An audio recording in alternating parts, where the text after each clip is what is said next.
नमस्कार साथियों, आप सभी का स्टडी 91 के इस ऑनलाइन प्लेटफॉर्म पर मैं अमित आप सभी का हार्दिक स्वागत करता हूं। साथियों, बात करेंगे हम सभी बिहार स्टेट के प्रीवियस ईयर क्वेश्चन पर। और आप जानते हैं लगातार हम सभी प्रीवियस ईयर क्वेश्चन पर बात भी कर रहे हैं, जिसमें से पेपर 1 और पेपर 2 को ध्यान में रखते हुए यह प्रीवियस ईयर क्वेश्चन है। क्योंकि प्रीवियस ईयर क्वेश्चन दोस्तों टीजीटी और पीजीटी के लिए जो स्टेट का पेपर होता है, पेपर 1 पेपर 2, जिसमें से साथी हम सभी 30 प्रश्नों की श्रृंखला पर बात करते हैं। और कहीं ना कहीं आप जानते भी साथी होंगे कि आप सभी से 30 प्रश्नों की श्रृंखला पूछी भी जाती है। शिक्षण कला की बात करें, आर्ट ऑफ टीचिंग की बात किया जाए तो देखेंगे पहला प्रश्न आप सभी की स्क्रीन पर। और प्रश्न संख्या पहला आपकी स्क्रीन पर दिखाई दे रहा है। इस प्रश्न को पढ़ के और आप सभी जवाब देने की कोशिश कीजिएगा। क्या इसमें से राइट आंसर बन सकता है? बहुत बेहतरीन सेशन और बहुत ही महत्वपूर्ण आप सभी के सामने क्वेश्चन रखा जा रहा है। क्योंकि प्रीवियस ईयर क्वेश्चन में क्वेश्चन जो भी आए हैं उसको हम मेरे द्वारा सॉल्व कराया जा रहा है। और किस प्रकार के क्वेश्चन और भी बनाए जा सकते हैं, इस पर भी साथी हम सभी बात भी कर रहे हैं। तो पहला प्रश्न आप सभी के सामने है, वह करा साथी कि विद्यालय शिक्षा में सतत एवं व्यापक मूल्यांकन प्रक्रिया किस संस्था द्वारा लागू की गई है?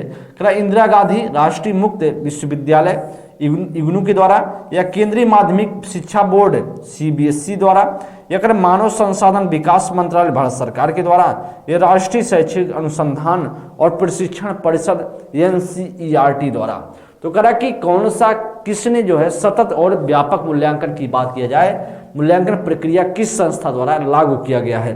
तो हम जो संस्था है जो कंटिन्यूअस एंड कम्प्रिहेंसिव इवैल्यूएशन को लागू किया है, मतलब सतत और व्यापक मूल्यांकन को लागू जिसने किया है, उसका नाम है एनसीईआरटी। किसका नाम? उसका नाम है एनसीईआरटी। और एनसीईआरटी को जिसे हम बोलते हैं, एनसीईआरटी को कह सकते हैं राष्ट्रीय शैक्षिक अनुसंधान और प्रशिक्षण परिषद। और आपका जो राइट आंसर होगा डी ऑप्शन। और एनसीईआरटी की स्थापना आपको पता होगा 1961 ईस्वी में किया गया था। बेहतरीन प्रश्न है जो आपके पेपर में टपक सकता है दोस्तों। ये पहले का डी ऑप्शन इसका राइट आंसर बनेगा। नेक्स्ट प्रश्न आपके सामने अगला प्रश्न संख्या सेकंड नंबर के लिए, शिक्षा का अधिकार अधिनियम भारत में कब लागू किया गया? 1 अप्रैल 2010 को, 1 अप्रैल 2019 को, 1 अप्रैल 2009 को, या 1 अप्रैल 2008 को? शिक्षा का अधिकार अधिनियम की बात करें तो आरटीई की बात करें, आरटीई देखेंगे साथी, आरटीई अगर बात किया जाए, आरटीई आया 2009 में। आरटीई आया कब? 2009 में। अगर आपसे लागू कहे लागू कब हुआ, तो कई बार आप सभी के पेपर में ये चीजें पूछा गया है, तो आप कहेंगे या जब लागू किया गया वह डेट था, ध्यान देंगे 1 अप्रैल 2010, 1 अप्रैल 2010 को लागू किया गया। तो शिक्षा का अधिकार अधिनियम लागू किया गया 1 अप्रैल 2010 को। ऑप्शन संख्या आपका ए बन जाएगा। क्या बनेगा? ए ऑप्शन आपका राइट आंसर बनेगा। नेक्स्ट प्रश्न चलेंगे, प्रश्न संख्या आपके सामने थर्ड नंबर के लिए। प्रश्न संख्या थर्ड में कौन सा राइट होगा? भाषा के संदर्भ में, भाषा के संदर्भ में आपसे करा है, भाषा के संदर्भ में बात कर रहा है। ध्यान देंगे, भाषा के संदर्भ में आपसे पूछा जा रहा है कि संबंध में कोठारी आयोग द्वारा सिफारिश की गई नीति कौन सी है? मानक भाषा सूत्र, या द्विभाषा सूत्र, या त्रिभाषा सूत्र, या राष्ट्रभाषा और राजभाषा की पुनः व्याख्या।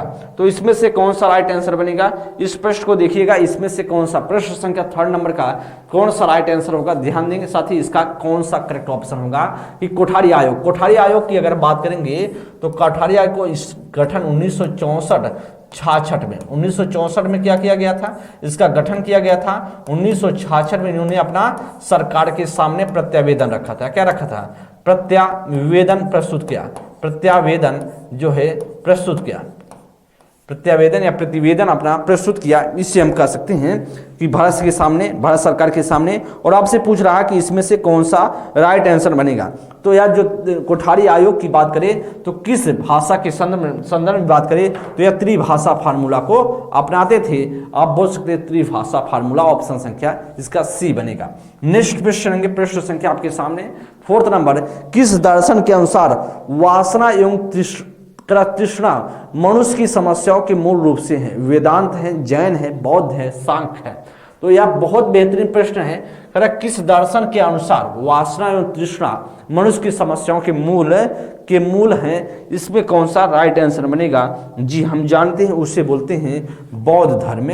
बौद्ध की अगर बात किया जाए बौद्ध दर्शन के अनुसार। आपका राइट ऑप्शन बनेगा c is the right option. Next प्रश्न, प्रश्न संख्या 5, निम्न में से कौन अस्तित्ववादी है? कौन सा इसमें से अस्तित्ववादी है? करा कि किलपैट्रिक या रूसो या सात्रे या फ्रावेल। तो इसमें से आपसे शादी करा कौन सा इसमें से अस्तित्ववादी हैं, ऐसा आपसे पूछ रहा है। अगर अस्तित्ववादी की बात करें, किलपैट्रिक की बात करें, तो इस किलपैट्रिक कौन से परियोजनाविद के जनक, किसके?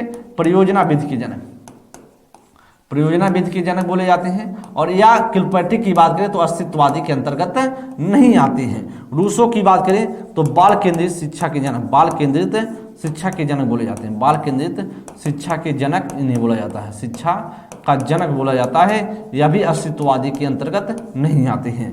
फ्रावेल की बात करें, इनका जो का बात इनकी विधि की बात करें, किंडर गार्डन विधि कहलाता है। क्या? किंडर गार्डन विधि कहलाता है, किंडर गार्डन विधि कहलाता है, वह आपके लिए बेहतर बन जाएगा साथी। लेकिन आपकी बात किया जाए यार सात्रे की बात करें, एक क्या है? एक अस्तित्ववादी है। आपका सात्रे इसमें से राइट ऑप्शन बनेगा, ऑप्शन संख्या सी। नेक्स्ट प्रश्न चलेंगे, प्रश्न संख्या आपके सामने 6 नंबर के लिए। निम्नलिखित में से कौन सा प्रकार शिक्षा के संसाधन के रूप में विद्यालय से संबंध नहीं है? कर भाई ज्ञान, मूल्य, रीति रिवाज आदि का संरक्षण, या कर धार्मिक समस्याओं हेतु निश्चित समाधान, कर सामाजिक विकास हेतु मार्गदर्शन, कर भावी भूमिका के निर्वहन हेतु बच्चों का समाजीकरण। प्रश्न संख्या 6 नंबर में कौन सा राइट होगा? प्रश्न संख्या 6 नंबर में कौन सा राइट आंसर होगा जी? इसके लिए जवाब देने की कोशिश कीजिएगा। प्रश्न संख्या 6 नंबर में कौन सा आपका राइट आंसर बन सकता है जी? करा कि निम्नलिखित में से कौन सा प्रकार शिक्षा के साधन के रूप में विद्यालय में संबंध नहीं है? मतलब किसका? करा शिक्षा के साधन के रूप में विद्यालय से संबंध नहीं रखता। इसका मतलब कहीं ना कहीं आपसे इसमें से साथी निगेटिव पूछ रहा है। क्या पूछ रहा है? निगेटिव पॉइंट आपको ढूंढने का बात कर रहा है। तो निगेटिव हो कौन सकता है? ज्ञान, मूल्य, रीति रिवाज आदि का संरक्षण, या तो पॉजिटिव है कि बच्चों का ज्ञान, नॉलेज है, बच्चों के वैल्यू हैं, बच्चों की बात करें वह कस्टम है। और या आप किसी बच्चे के संरक्षण की बात करा तो ये सभी शिक्षा के साधन के रूप में आएंगे।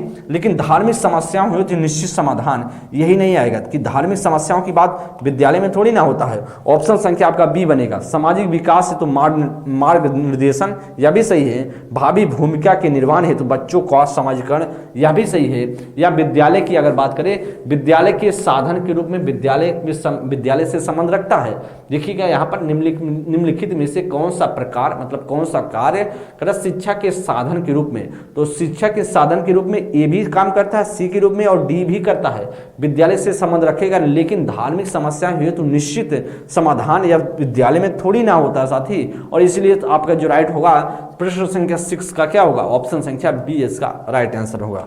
नेक्स्ट प्रश्न आपका 7 नंबर कर शिक्षा के दर्शन, शिक्षा के दर्शन का कौन सा संप्रदाय डार्विन के विकासवाद के सिद्धांत से निकटता जताएगा? कह रहा है कि भाई प्रयोजनवाद या आदर्शवाद या प्रकृतिवाद या इनमें से कोई नहीं।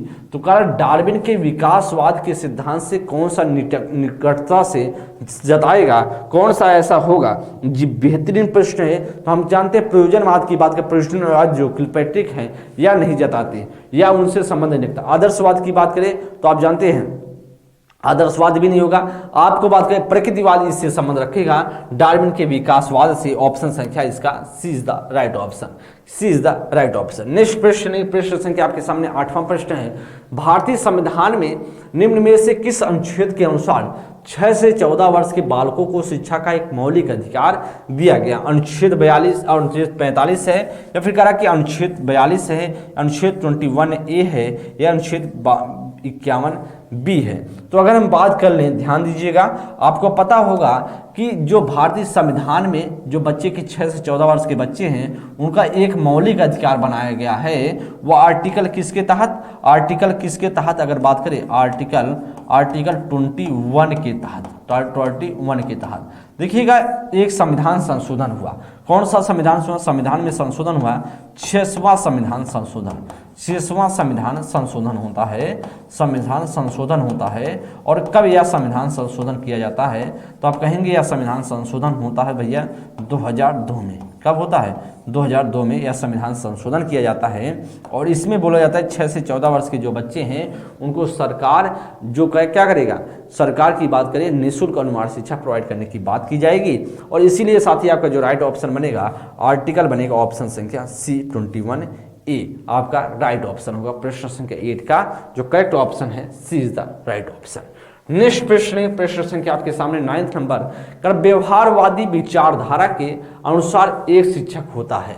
कक्षा कक्ष का सुगमकर्ता या ज्ञान का भंडार या कक्षा कक्ष का नेता या अनुकूल अधिगम परिस्थितियों का निर्माता। आपसे व्यवहारवादी विचारधारा के अनुसार पूछ रहा है। किसके आधार? व्यवहारवादी विचारधारा के अनुसार पूछ रहा है। तो विचारवादी विचारधारा के अनुसार ही आपको बताना है, ऐसा नहीं है आपको दूसरे के अनुसार। मैं संरचनावादी विचारधारा नहीं पूछ रहा हूँ, मैं सिर्फ व्यवहारवादी पूछ रहा हूँ। और व्यवहारवादी के हिसाब से क्या कक्षा कक्ष का सुगमकर्ता, कक्षा कक्ष का सुगमकर्ता तो आप जानते हैं या तो संज्ञानवादी कहता है। किसका?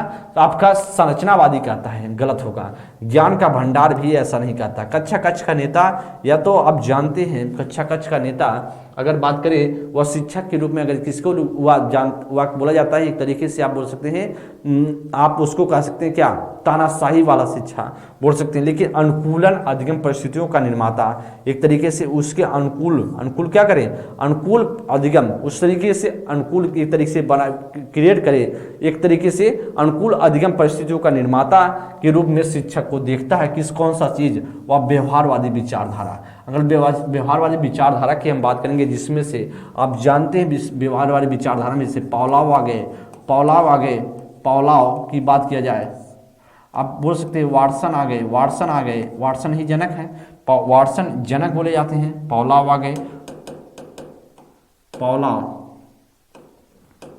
पॉलाव आ गए, वाटसन आ गए, आपके वाटसन आ गए, स्किनर आ गए, थॉर्नडाइक आ गए, स्किनर है, थॉर्नडाइक है। ये सभी की विचारधारा क्या थी? ये सभी की विचारधारा व्यवहारवादी विचारधारा थी। और ऐसा मानते थे विचारवादी कि भाई सब अनुकूल अधिगम परिस्थितियों का निर्माता किया जाए, शिक्षक को ऐसा निर्माता मानते थे। ऑप्शन संख्या 9 का डी ऑप्शन का। प्रश्न संख्या 10 नंबर का व्हील चेयर पर आने वाले बच्चों को क्या किया जाए? व्हील चेयर मतलब आप जानते हैं जो बच्चे आप जानते हो गाड़ी पर बैठ करके आते हैं वह, और बच्चे को कह रहा है व्हील चेयर पर आने वाले बच्चों को क्या कहेंगे? नियमित विद्यालय में नहीं होना चाहिए, कह रहा नियमित स्कूल में निम्न श्रेणी में शिक्षा दी जानी चाहिए, या किसी विशेष स्कूल में अध्ययन के लिए जाना चाहिए, या इनमें से कोई नहीं। आप कहेंगे बच्चा कि व्हील चेयर पर आने वाले बच्चों को हम किस प्रकार से शिक्षा देंगे, इसके लिए बताने का प्रयास करेंगे। व्हील चेयर पर आने वाले बच्चों को हम किस प्रकार से शिक्षा देंगे जी। करा कि इसमें से कौन सा व्हील चेयर पे आए या किसी पे आए, तो हम जानते हैं हमारे लिए क्या है, समावेशी शिक्षा है। अच्छा, समावेशी शिक्षा कहता है कि किसी बच्चे को के साथ हम क्या है, भेदभाव नहीं करेंगे, किसी भी बच्चे के साथ हमको भेदभाव नहीं करेंगे, चाहे बच्चा सामान्य हो या फिर चाहे वह बच्चा विशिष्ट हो, चाहे बच्चा वह सामान्य हो या फिर चाहे बच्चा वह विशिष्ट हो। क्योंकि व्हील चेयर वाला क्या होगा, व्हील चेयर वाला वह बच्चा विशिष्ट के अंतर्गत आएगा, स्पेसिफिक चिल्ड्रन के अंतर्गत आएगा। और साथ ही हम जानते हैं कि जब बच्चा नियमित स्कूल में नहीं होना चाहिए, क्यों नहीं होना चाहिए, एकदम होना चाहिए, गलत है। नियमित स्कूल की निम्न श्रेणी में होना शिक्षा देनी चाहिए, कभी ना बनेगा, कभी ना या बनेगा ऑप्शन संख्या भी, कभी ना बनेगा ऑप्शन संख्या भी, कभी ना भाई, कभी ना बात करें हम तो कभी ना, अगर बात किया जाए इसकी बात करें तो इसका बी ऑप्शन कभी ना बनेगा। ध्यान देंगे बी ऑप्शन की अगर हम बात करेंगे ना तो इसका बी ऑप्शन कभी ना बनेगा, यह भी गलत है। अगर हम बात करेंगे यहाँ पर क्या सी ऑप्शन भी नहीं, किसी विशेष स्कूल में अध्ययन करना चाहिए, यह भी गलत है। तो इनमें से क्या होगा, डी ऑप्शन, बच्चे को समावेशी क्लासरूम में ही भेजना है और चाहे बच्चा किसी प्रकार का। ऑप्शन संख्या आपका क्या इसमें से राइट आंसर साथी, ऑप्शन संख्या आपका डी बनेगा। नेक्स्ट प्रश्न, प्रश्न संख्या आपके सामने है 11वें नंबर, शिक्षा में मनोविज्ञान का मुख्य योगदान किसमें निहित है? शिक्षा में कह रहा है मनोविज्ञान का मुख्य योगदान किसमें निहित है? ज्ञान समाज की आवश्यकताओं की पूर्ति में, या सामाजिक रीति रिवाजों की संरक्षित करने में, या अध्ययन की सफल विधियों की पहचान करने में, या अध्यापन कला के लिए वैज्ञानिक आधार प्रदान करने में। प्रश्न संख्या 11 में कौन सा राइट होगा? प्रश्न संख्या 11 में कौन सा राइट ऑप्शन बन सकता है? 11th में कौन सा राइट ऑप्शन होगा जी, देखिएगा इसका कौन सा राइट ऑप्शन होगा। शिक्षा में मनोविज्ञान का मुख्य योगदान किसमें निहित है, तो क्या ज्ञान समाज की आवश्यकताओं की पूर्ति में। भाई ज्ञान समाज की आवश्यकताओं की पूर्ति में है क्या, शिक्षा में जो मनोविज्ञान का मुख्य कार्य नहीं भाई, ज्ञान समाज की आवश्यकताओं की पूर्ति के लिए नहीं है। कह सामाजिक रीति रिवाजों को संरक्षित करने में, तो सामाजिक रीति रिवाज को संरक्षित करने की बात कर रहा है मनोविज्ञान का यूज कर शिक्षा में। ऐसा हो क्या, शिक्षा में मनोविज्ञान का यूज है सामाजिक रीति रिवाजों को संरक्षित करने में, कभी नहीं। अध्ययन के सफल विधियों का पहचान करने में, नहीं, इसका भी नहीं होगा। हम कहते हैं अध्यापन कला के लिए वैज्ञानिक आधार प्रदान करने में, मनोवैज्ञानिक का जो मनोविज्ञान का रोल है, शिक्षा में मनोविज्ञान का जो रोल बोला जाता है साथी, वह क्या होता है, बोला जाता है कि भाई साहब मनोविज्ञान जो एक वैज्ञानिक आधार प्रदान करे, एक किस आधार पर, एक साइंटिफिक अगर बात करें बेसिस फॉर टीचिंग आर्ट, तो provide scientific basis for teaching art, मतलब अध्यापन कला के लिए वैज्ञानिक एक तरीके से आधार प्रदान करने की बात की जाती है। शिक्षा में मनोविज्ञान का मुख्य योगदान यह होगा।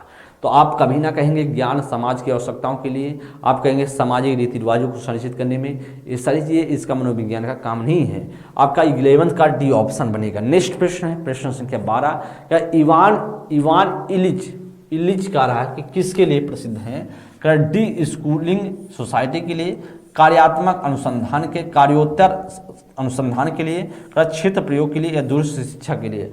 इवान इलिच किसके लिए किसके लिए प्रसिद्ध हैं, इवान इलिच किसके लिए प्रसिद्ध हैं, तो हम जानते हैं इवान इलिच किसके लिए, डी स्कूलिंग सोसाइटी के लिए यह प्रसिद्ध है। ऑप्शन संख्या 12 का ये ऑप्शन बनेगा। 12 का क्या बनेगा, ये ऑप्शन। 13 नंबर में सामाजिक विकास के संदर्भ में निम्नलिखित में से किस अवस्था की विशेषता तीव्र आत्म अभिज्ञता है, करा कि बाल्यावस्था में, करा कि शैशवावस्था में, किशोरावस्था में, इनमें से कोई नहीं, कर childhood, infancy, adolescence, none of these. तो ध्यान दीजिएगा साथी, करा कि सामाजिक विकास के संदर्भ में कौन सा पूछ रहा है, तीव्र आत्म अभिज्ञता कर रहा है, तीव्र ज्ञात अभिज्ञता की बात कर रहा है।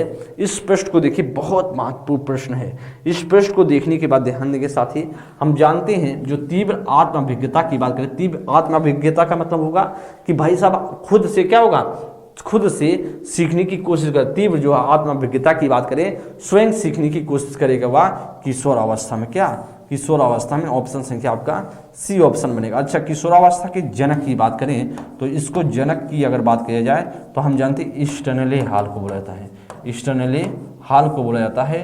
स्टैनले हॉल किशोरावस्था के जनक बोले जाते हैं। अगर स्टैनले हॉल की हम बात ही कर लें तो स्टैनले हॉल को क्या बोला जाता है, स्टैनले हॉल को जनक बोला जाता है किशोरावस्था के। और स्टैनले हॉल की बात करेंगे यहाँ पर, उनके द्वारा कहा गया है, और इनकी पुस्तक है, स्टैनले हॉल की पुस्तक है किस या एडोलसेंस नामक इनकी पुस्तक भी है, जो आपके लिए महत्वपूर्ण बन जाता है। एडोलसेंस का मतलब ही होता है कि किशोरावस्था, या पुस्तक किसका है, स्टैनले हॉल का पुस्तक है, जिसमें उनके द्वारा ये चीज़ें बताई गई हैं। तो आपका जो राइट ऑप्शन होगा प्रश्न संख्या 13 का सी ऑप्शन बनेगा। और किशोरावस्था की बात करें तो हम जानते हैं 12 से 18 वर्ष की एज को किशोरावस्था कहा जाता है। विद्यालय में प्रधानाध्यापक का दायित्व है, करे भाई साहब विद्यालय में जो प्रधानाध्यापक हैं, जो प्रिंसिपल हैं, उनका दायित्व क्या होता है, करे विद्यालय के विकास में सहायक का काम करते हैं, या करा कि कक्षा अध्यापन का परीक्षण करते हैं, और यदि आवश्यकता हुआ तो सुधार हेतु सुझाव देना होता है, या शिक्षण अधिगम सामग्री की विकसित करना होता है, या इनमें से सभी।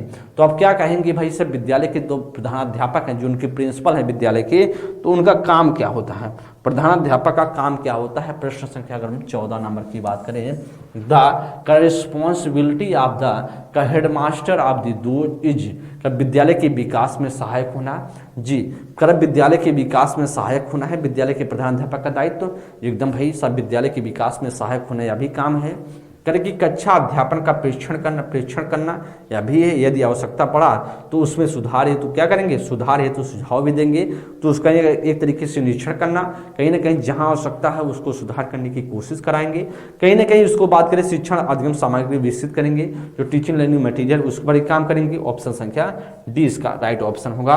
ऑल ऑफ दीज आपका इसका राइट ऑप्शन होगा। प्रश्न संख्या 14 का डी ऑप्शन। 15 के लिए भाषा सीखने के रचनात्मक उपागम के तहत शिक्षार्थियों को प्रोत्साहित किया जा सकता है।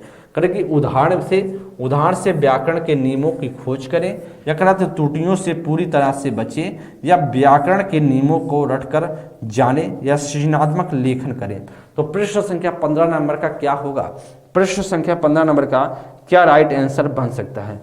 प्रश्न संख्या 15 नंबर का भाषा सीखने के रचनात्मक उपागम के तहत शिक्षार्थियों को प्रोत्साहित किया जा सकता है। तो उदाहरण से व्याकरण के नियमों की खोज करना, क्या करना? क्योंकि आपसे क्या करा, रचनात्मक उपागम की बात करा, भाषा सीखने के रचनात्मक क्रिएटिव, एक तरीके से आपका एक तरीके से क्रिएट जो है एक तरीके से आपको अप्रोच की बात कर रहा है, उपागम की बात कर, रचनात्मक उपागम की बात कर रहा है। तो इससे बोल सकते हैं शिक्षार्थियों को प्रोत्साहित करने की बात। तो उदाहरण से व्याकरण के नियमों की खोज करना, त्रुटियों की से पूरी तरीके से बचे, या नहीं बनता रचनात्मक उपागम।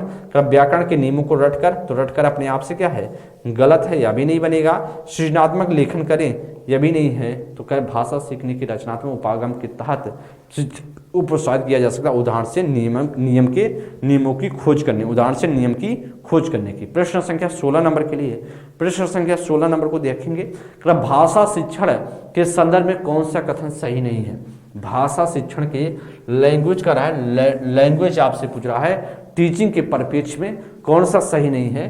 प्रिंट समृद्ध प्रवेश भाषा अर्जित करने में सहायक होता है।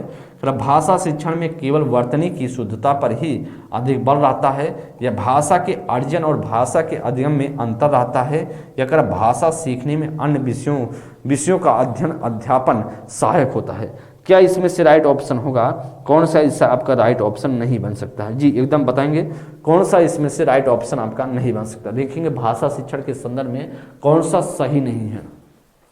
यहाँ पर प्रिंट समृद्ध प्रवेश भाषा अर्जित करने में सहायक होना, यह भी सही भाई। लेकिन भाषा शिक्षण में केवल वर्तनी की शुद्धता पर ही बल देना, क्या भाषा शिक्षण की बात करें, भाषा शिक्षण में होता है सिर्फ वर्तनी पर हम काम करते हैं और किसी पर काम नहीं करते हैं? तो भाई साहब आप यह चीज़ें गलत है, केवल वर्तनी की बात कर रहा है। तो वर्तनी पर ऐसा नहीं है सिर्फ वर्तनी पर हम काम करते हैं। भाषा शिक्षण में बहुत सारी चीज़ें हैं जो सीखने सिखाने के काम करते हैं, सिर्फ वर्तनी पर वर्क नहीं करते हैं। ऑप्शन संख्या इसका बी ऑप्शन ही गड़बड़ था, और जब बी ऑप्शन गड़बड़ था तो वही ऑप्शन हमारा सही भी नहीं बनेगा। क्योंकि भाषा के अर्जन और भाषा के अधिगम में अंतर करना, ठीक है, भाषा अर्जन और भाषा अधिगम में अंतर करने, या भी क्या भाषा शिक्षण के अंतर्गत आता है। और अगर बात करें भाषा सीखने में अन्य विषयों के अध्यापन सहायक होता है, यह भी सही है। प्रश्न संख्या 16 का बी ऑप्शन। 17 नंबर में कह रहा है कि अध्यापक शिक्षण संस्थानों अध्यापक शिक्षा संस्थानों में प्रवेश के लिए उम्मीदवारों के चयन हेतु आयोजित किया जाने वाला अध्यापक पात्रता परीक्षण निम्नांकित में से किसका उदाहरण है? उपलब्धि परीक्षण का, नियोजन परीक्षण का, आवृत्ति परीक्षण का, या अभिक्षमता परीक्षण का? जो भाई साहब करा कि अध्यापक पात्रता परीक्षा होता है, किसके लिए कराया जाता है? किसके लिए कराया जाता है? बेहतरीन प्रश्न है। इसके लिए जी बताएंगे इसमें से क्या होगा। जो अध्यापक द्वारा संस्थानों में प्रवेश के लिए उम्मीदवारों के चयन हेतु जो अध्यापक पात्रता परीक्षा होता है वह उपलब्धि परीक्षण होता है। क्योंकि आपको पता लगाया जाता है कि आपका टेट जो आप देखते हैं ना, टेट जैसे यह टेट हो रहा है ना, तो कहीं ना कहीं आपकी पात्रता का परीक्षण हो रहा है कि आप उस योग्य हैं, उस लायक है टीचर बनने के लिए। तो 17 का सीधा सा ये ऑप्शन बनेगा। 18 में करा शिक्षण में सबसे कम महत्वपूर्ण कारक कौन सा है? करीब भाई साहब करा शिक्षण में सबसे कम महत्वपूर्ण कारक कौन सा है? करा बच्चों को गृह कार्य देना, करा छात्रों को दंडित करना, करा सुगमकर्ता के रूप में शिक्षण, या प्रभावशाली तरीके से व्याख्यान। करा कि सबसे कम महत्वपूर्ण कौन सा होगा?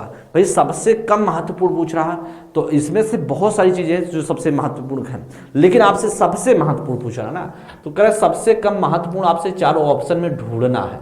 इसे चारों ऑप्शन में देख लेना है कि सबसे कम कौन सा होगा। बच्चों को गृह कार्य करना, भाई ये तो सरलतम है, लेकिन अभी और देख लेते हैं। बच्चों को दंडित करना, ये तो सबसे फर्जी काम है। भाई दंडित करना सबसे क्या है? सबसे कम महत्वपूर्ण कारक बनेगा। आपका यही राइट ऑप्शन होगा, ऑप्शन संख्या बी। करा कि सुगमकर्ता के रूप में शिक्षण, या तो भाई साहब पॉजिटिव होगा, एक तरीके से अधिक प्रभावशाली होगा, या प्रभावशाली तरीके से व्याख्यान देना, एक ही इसको भी मान सकते हैं हम सभी। अधिक क्या होगा? अधिक महत्वपूर्ण कारक के अंतर्गत आएगा, लेकिन सबसे कम में आएगा ऑप्शन संख्या बी, जिसे बोलते हैं कारक की पनिशिंग जो स्टूडेंट्स, एक तरीके से छात्रों को दंडित करना, ऑप्शन संख्या बी। नेक्स्ट प्रश्न, प्रश्न संख्या 19, सीखने की गति निर्भर करती है करा अध्येता के रुचि पर या अध्येता द्वारा विषय जिज्ञासा पर या करा अध्येता की प्रेरणा पर या उपयुक्त सभी। तो करा भाई साहब जो सीखने की गति है का लर्निंग का जो एक तरीके से गति है, जो लर्निंग मतलब एक तरीके से सीखने की गति जो होगी, चाहे हम आपको सिखा रहे हों चाहे हम खुद सीख रहे हों, जो सीखने की गति किस पर निर्भर करता है, अध्येता का मतलब होता है जो अध्ययन करता है, जो आप पढ़ने वाला है। तो अध्येता की रुचि पर, बच्चे के इंटरेस्ट पर भी क्या करता है, वह निर्भर करता है सीखने की गति। और अगर हम बात करेंगे इसमें से अध्येता द्वारा विषय जिज्ञासा कि उस विषय में कितना जिज्ञासा क्यूरियोसिटी है, या भी क्या है निर्भर करता है कि बच्चा सीखेगा कि नहीं सीखेगा, सीखने की गति।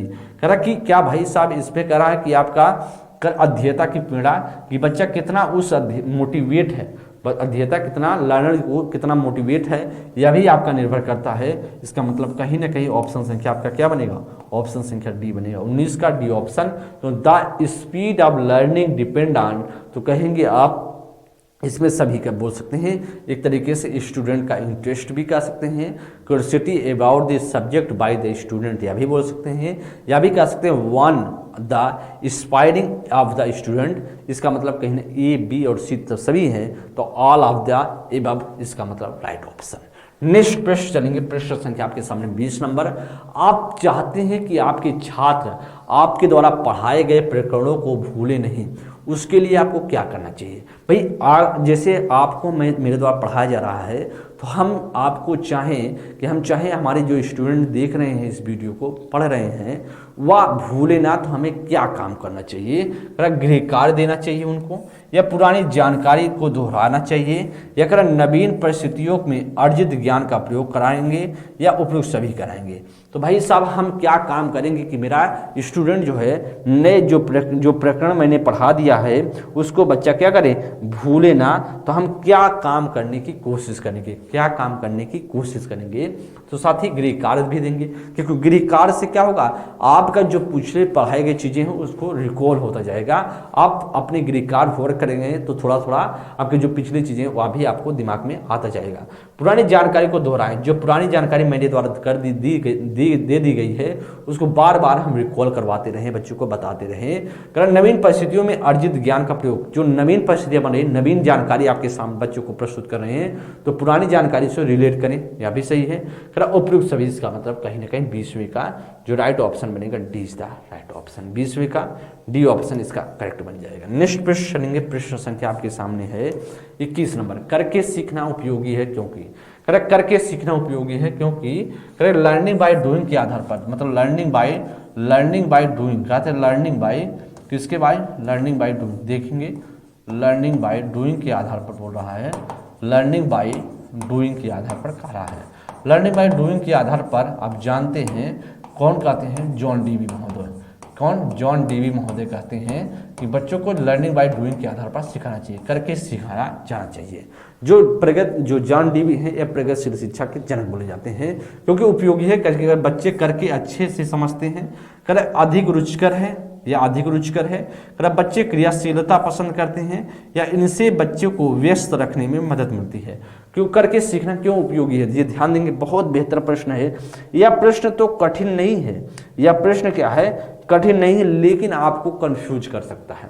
यह प्रश्न कठिन नहीं है, लेकिन साथ ही यह प्रश्न आपको क्या कर सकता है, आपको एक तरीके से कंफ्यूज करेगा। तो learning by doing is useful because, बच्चे करके अच्छे से समझते हैं, भाई बहुत सही बात है। तो आपको अधिक एक्स्ट्रा काम नहीं करना है, या अधिक रुचिकर है, क्या लर्निंग बाय डूइंग अधिक रुचिकर होता है, या हम कोई आधार नहीं बना सकते हैं। बच्चे क्रियाशील पसंद करते हैं, या भाई या क्रियाशील पसंद करते हैं, या इसका आधार थोड़ी होगा करके सीखने का उपयोगी है, इसका मीनिंग नहीं है। इनसे बच्चों व्यक्त रखने में मदद मिलता है, या तो बात तो वैसे गलत है। तो बच्चे करके अच्छे से समझते हैं, यही तो है। जब बच्चे लर्निंग बाय डूइंग का मतलब होता है कि बच्चे करके अच्छे से सीखते हैं, इसलिए लर्निंग बाय डूइंग के आधार पर वर्क करना चाहिए। 21 का क्या, 21 का ए ऑप्शन आपका राइट आंसर बनेगा। नेक्स्ट प्रश्न है प्रश्न संख्या 22। निम्नलिखित में से किसे छात्र केंद्रित शिक्षण पद्धति कहा जाता है। निम्नलिखित में से कहा कि किसे बोला जाता है छात्र केंद्रित, छात्र केंद्रित कहा कि चाइल्ड मतलब स्टूडेंट सेंटर टीचिंग की मेथड की बात कर रहा है, शाकाहारी अधिगम या पूछताछ आधारित शिक्षा या ए बी दोनों या प्रत्यक्ष अन्वेषण। तो आप क्या कर सकते हैं कि भाई साहब छात्र केंद्रित करा कि छात्र केंद्रित विधि कौन सी बोली जा सकती है। बेहतरीन प्रश्न है, इस प्रश्न को देखेंगे कह रहा कि छात्र केंद्रित, इसका हमारा शाकाहारी जो अधिगम है कोऑपरेटिव लर्निंग है, यह भी किसके अंतर्गत आएगा, यह भी छात्र केंद्रित के अंतर्गत आएगा। पूछताछ आधारित करें इंक्वायरी बेस्ड एजुकेशन, यह भी उसी के अंतर्गत आएगा। इसका मतलब कहीं ना कहीं ऑप्शन संख्या डी बने। प्रत्यक्ष अन्वेषण डायरेक्ट इंटरेक्शन की बात करें तो या इंटरेक्शन की बात करें ये आपका नहीं बनेगा, क्योंकि भाई आपसे कह रहा छात्र केंद्रित कर रहा है ना, तो छात्र केंद्रित की बात कर रहा है तो प्रत्यक्ष अन्वेषण किसके अंतर्गत आएगा, शिक्षक केंद्रित चला जाएगा, टीचर सेंटर्ड बेस्ड पर चले जाएगा। तो 22 का सी ऑप्शन आपका राइट आंसर। 23 में कह रहा है कि बच्चों को अपनी पढ़ाई में मन लगाने के लिए प्रोत्साहित करने में शिक्षक को आवश्यकता है। तो क्या काम करना चाहिए, बच्चों को अपनी पढ़ाई में मन लगाने के लिए प्रोत्साहित करने में शिक्षक को आवश्यकता क्या होनी चाहिए, बच्चों को डांटना चाहिए। तो बच्चों को हम डांटना चाहिए, क्या बच्चों को प्रोत्साहित करने के लिए, भाई बच्चों को हम प्रोत्साहित करने के लिए हम डांटेंगे तो ऐसे भी बच्चा नहीं सीखेगा। बच्चों को हम मोटिवेट करने के लिए ऐसा काम करेंगे, कभी ना करेंगे। अगर बच्चों को नियंत्रित करना तो बच्चों को हम नियंत्रित कर लेंगे, बच्चों को कंट्रोल में काम करने की कोशिश करेंगे। तो किसी को बात कर आज तक सिखाया नहीं गया, बात कर किसी से काम आज तक करवाया नहीं जा सका है, इसलिए बात कर काम भी या गलत होगा। सी ऑप्शन में बच्चों को तुलना दूसरे से करना, भाई बच्चे से तुलना दूसरे से करेंगे या तो एकदम निराधार है। क्यों, क्योंकि बच्चे में व्यक्तिगत भिन्नता है, तो अब किसी आधार पर हम बच्चे के जो तुलना नहीं कर सकते, या भी सी नहीं होगा। बच्चों को प्रोत्साहित करना, तो हम कारक क्या काम होगा, बच्चों को जो पढ़ाई में मन लगाने के लिए ज्यादा से ज्यादा हम क्या करेंगे, मोटिवेट करेंगे। बेटा देखो सीखो कैसे पढ़ना है, कैसे समझना है, कहाँ पर जहाँ पर दिक्कतें आ रही है उसको किस आधार पर हमको पढ़ना चाहिए और कैसे कॉन्सेप्ट को क्लियर करना चाहिए। जहाँ पर आप फंस रहे हैं उसको मेरी सहायता द्वारा आप जिस टीचर से चाहते हैं उस टीचर से पूछ सकते हैं। कोई तो एक तरीके से बच्चे को फ्रीडम दीजिए, स्वतंत्रता दीजिए। तो बच्चे को जब फ्रीडम स्वतंत्रता देंगे ना तो बच्चा मोटिवेट होगा और सीखने की कोशिश करेगा। तो सीधा सा होगा बच्चों को प्रोत्साहित करना चाहिए। आपका राइट आंसर बनेगा ऑप्शन संख्या D is the right option. D option पूरी तरीके से राइट है। नेक्स्ट प्रश्न चलेंगे, प्रश्न संख्या आपके सामने 24 नंबर। कर साथी कर अति संवेदनशील बच्चों को सीखने में, जो अति संवेदनशील कह रहा है कि जो बहुत ज्यादा सेंसिटिव हैं, सीखने में कह रहा है कि मदद के लिए निम्नलिखित में से कौन सा तरीका सही नहीं है। मतलब कौन सा तरीका इसमें से सही नहीं, इसका मतलब कहीं ना कहीं एक क्या है इसमें से गलत है, वही गलत ढूंढना है। कर अधिगम के वैकल्पिक तरीकों की पेशकश या कर उनके दैनिक कार्यक्रम में शारीरिक गतिविधियों का समावेश, का बेचैन होने पर अक्सर उन्हें फटकार लगाना, करा एक कार्य को छोटे प्रबंध योग खंडों में तोड़ना। कौन सा तरीका इसमें से आपसे करा है कि सही नहीं होगा, कौन सा तरीका इसमें से सही नहीं होगा। बेहतरीन प्रश्न है, ध्यान देंगे। आपसे कह रहा कौन सा तरीका सबसे उपयुक्त, मतलब तरीका सही नहीं है। कह रहा अधिगम के वैकल्पिक तरीकों का पेशकश सही है। अधिगम के वैकल्पिक जो है मेथड को हम ढूंढने की कोशिश करेंगे, ये ऑप्शन तो सही है।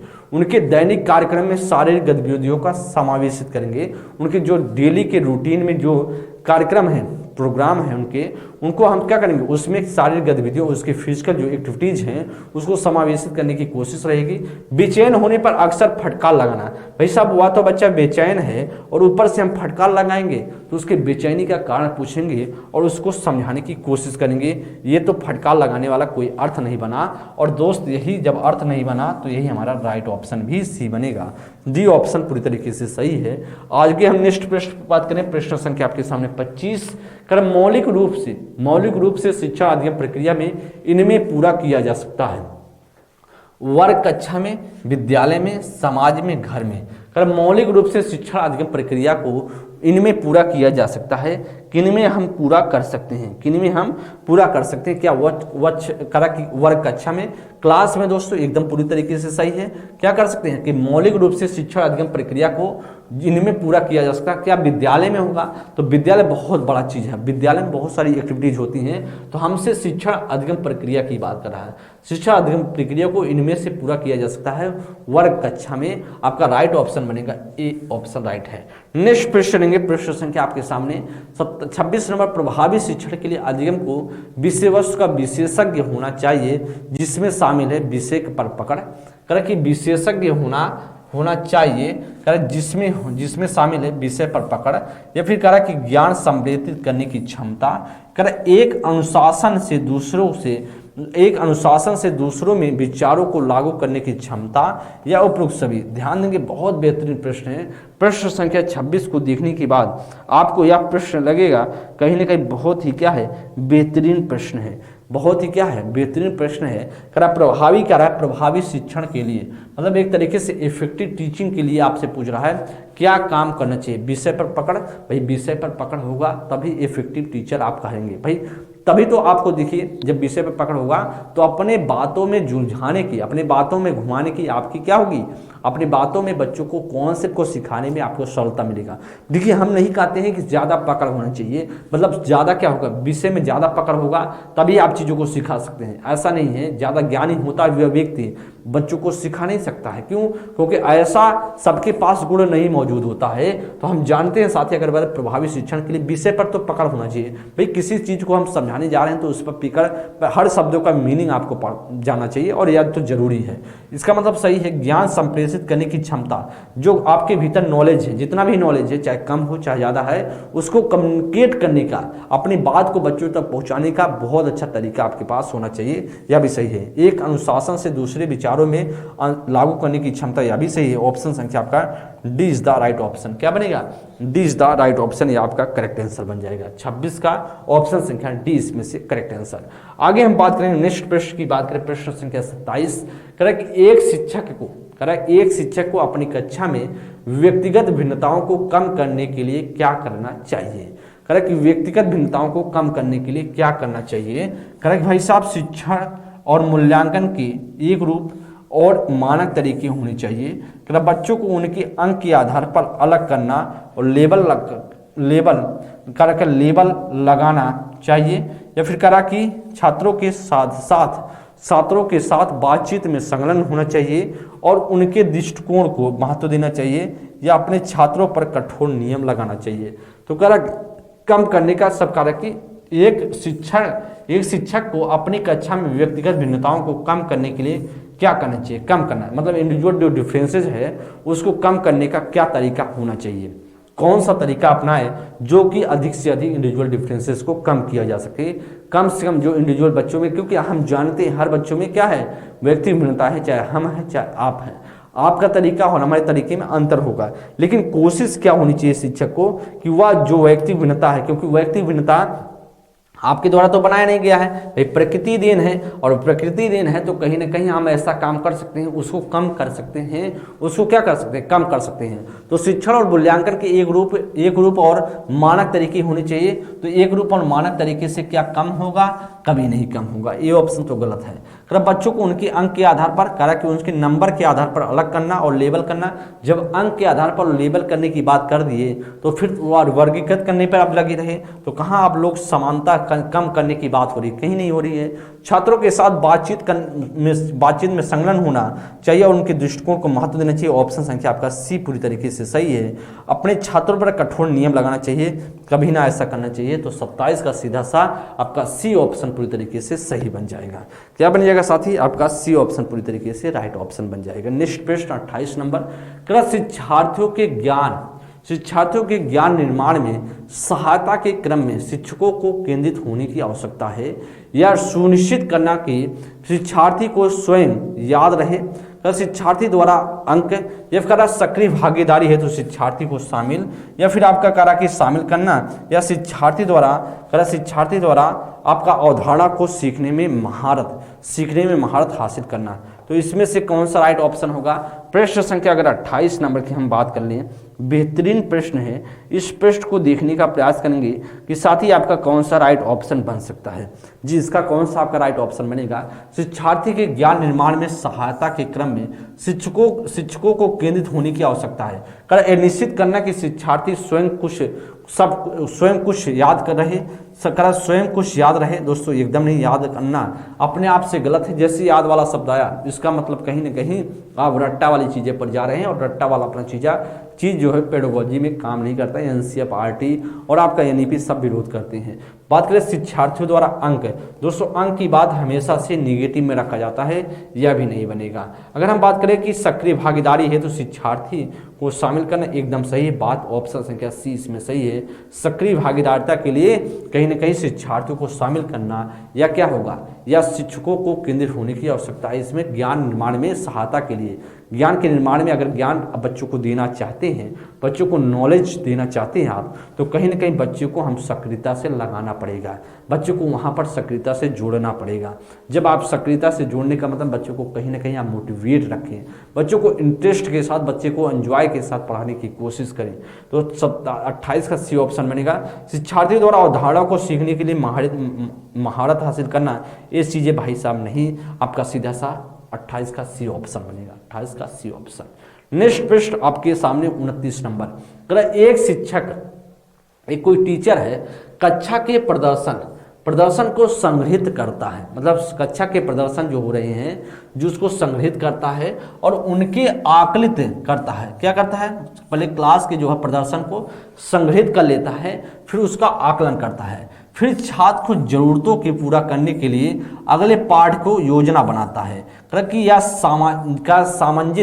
सामंजित करता है कि वह कर रही है या कर रहा है अधिगम का आकलन, या अधिगम आकलन के रूप में, या अधिगम के कर रहा है अधिगम आंकने के रूप में, या अधिगम के लिए आकलन, या अधिगम उपयुक्त का कोई नहीं। तो हम जो जानते हैं पहले तो क्या कर रहे हैं यहाँ पर कि शिक्षक कक्षा के प्रदर्शन को संग्रहित करता है, जो क्लास के प्रदर्शन को पहले देखता है, संग्रहित करता है। इसके बाद क्या कर रहा है टीचर, वही टीचर आकलित करता है कि छात्र की जरूरतों को पूरा करने अगले पाठ की योजना बनाए। तो कहीं ना कहीं पहले वह क्या कर रहा है, पहले वह काम कर रहा, वर्क कर रहा है। तो अधिगम का आकलन कब होता है, या दोस्त बाद में होता है। भाई बाद में ये चीज़ें तो कर नहीं रहा है भाई, अभी तो पहले तो वह अवलोकन कर रहा है, माहौल को देख रहा है, इसके बाद बच्चों को पढ़ाएगा, तो या तो चीज़ें गलत हो जाएगा। अगर अधिगम के आकलन के रूप में, भाई अधिगम के दौरान में होता है या भी नहीं होगा। अधिगम के लिए आकलन होगा कि बच्चों को पढ़ाने के लिए क्या कर रहा है, पहले माहौल को देख रहा है टीचर, फिर इसके बाद वह इम्प्लीमेंट करेगा, उस पर लागू करेगा, उस पर लागू करने की कोशिश करेगा। तो कहीं ना कहीं आपका जो राइट ऑप्शन बनेगा सी ऑप्शन, या डी भी क्या है, गलत है। आपका 29 का सी ऑप्शन इसका राइट आंसर होगा। आज का अंतिम प्रश्न साथी देखने का प्रयास करेंगे। कक्षा कक्ष में विचार संप्रेषण निर्भर करता है। कक्षा कक्ष में जो विचार है, जो आपके थॉट हैं, उनको कह रहा है कि उन थॉट को, उनके आइडियाज को अगर बात करें, उनको कम्युनिकेट निर्भर करता है कक्षा के अंतःक्रियाओं पर, या अध्यापक के व्याख्यान कौशल पर, या विषय की कठिनाई पर, या छात्रों की मेधा पर। छात्रों की मेधा पर कोई मतलब नहीं है, विषय की कठिनाई पर या भी कोई मतलब नहीं है, अध्यापक के व्याख्यान कौशल पर ना, कक्षा के अंतःक्रिया पर। बात करता है क्लास में कितना क्लास में इंटरेक्शन हो रहा है, एक तरीके से अंतःक्रिया हो रहा है, या विचार संप्रेषण निर्भर करता है कि अपने विचार को कितना खुलकर हम रख रहे हैं, वह क्लास के अंतःक्रिया पर निर्भर करता है। तो सीधा सा बनेगा 30 का सीधा सा ये ऑप्शन। इस बात से आपको साथी लग पाया होगा कि कैसे प्रश्न आप सभी के पेपर में पूछे जाते हैं बिहार स्टेट के पेपर में। बिहार स्टेट की अगर हम चर्चा करें तो आप जानते हैं कि इसमें से पेपर 1 और स्टेट पेपर 1, स्टेट पेपर 2 दो पेपर होते हैं, जिसमें से टीजीटी के लिए आप जानते होंगे टीजीटी के शिक्षक बनने के लिए, अध्यापक बनने के लिए पेपर 1 होता है, और स्टेट आपका पेपर 2 के लिए जो होता है वो आप पीजीटी के शिक्षक बनते हैं, 11th 12th के शिक्षक बनते हैं, जिसमें आप सभी के लिए महत्वपूर्ण सेशन चल रहा है प्रीवियस ईयर क्वेश्चन। हम सभी लगातार प्रीवियस ईयर क्वेश्चन पर बात कर रहे हैं। आज का जो क्लास था यह 17वां प्रीवियस ईयर क्वेश्चन था। साथ ही इसी प्रकार के कहीं ना कहीं क्वेश्चन आप सभी के पेपर में आए हैं और फिर से आने की संभावना रहेंगी। आप सभी को बेहतर तरीके से सीखना है, समझना है। जैसा भी सेशन लगा हो, एक बार आप सभी कमेंट बॉक्स में जा करके अपने कमेंट को पिन करने की कोशिश कीजिएगा, जैसा भी सेशन लगा हो। सभी साथियों को तहे दिल से शुक्रिया। Thank you so much. आप सभी का दिन शुभ हो। Thank you.